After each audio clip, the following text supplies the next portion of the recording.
A pleasure to meet all at last, and we are back at it once again with HJN Season 5. And for this particular textbook topic, yeah, I feel like we are going to be going at it a bit deeper than usual here. But for number 2674, we'll be specifically focusing on something known as strategies.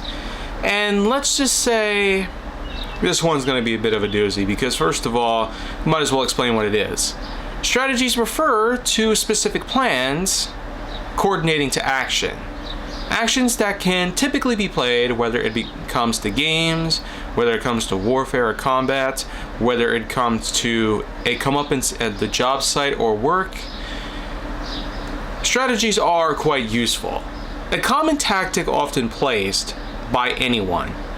They can be played in different ways too, whether it be through solo or a team effort, or can always collaborate with many individuals.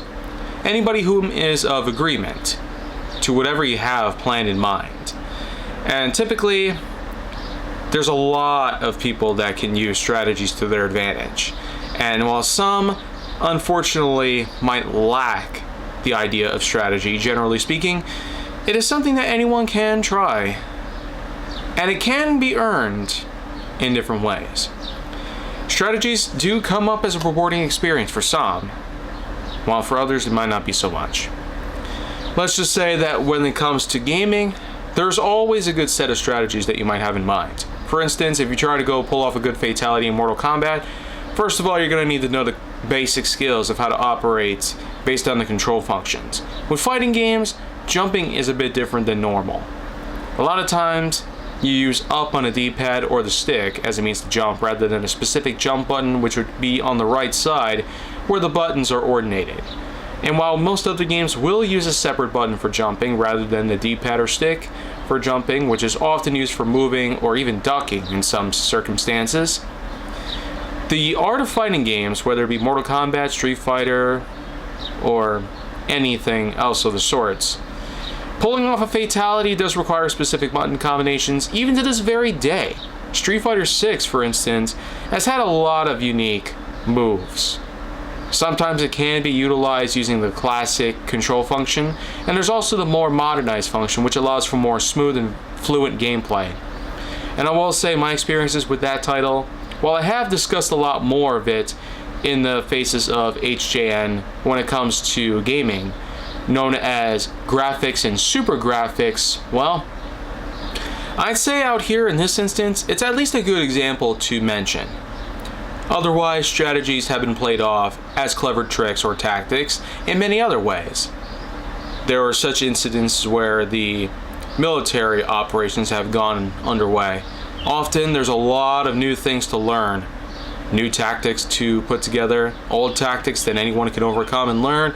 Sometimes it's a bit of a bargain sale. By this point, almost everything potentially deadly has been exploited.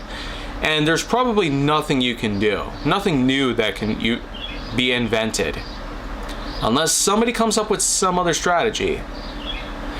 But I'm sure that even I could probably come up with the next new thing, far more so than any government ever would. At the end of the day, though, strategy is not exactly about what people do for governmental monarchy or whatnot, but it's more about how you get an uppance and an advantage in anything in life. And by this point in time, we do have a lot of ways to utilize strategy to the best of our efforts, and of course, to always learn up on it, even perfect it. Like many things though, it's one of those things that can be easy to learn, but difficult to master. Mastery of it will probably take time, like anything else that we've talked about. In the end though, I'm more than glad that I've put this together in HJN. And with that in mind, make sure to like, subscribe, comment, follow me wherever you can find me, and stay on the Hollywood side for more.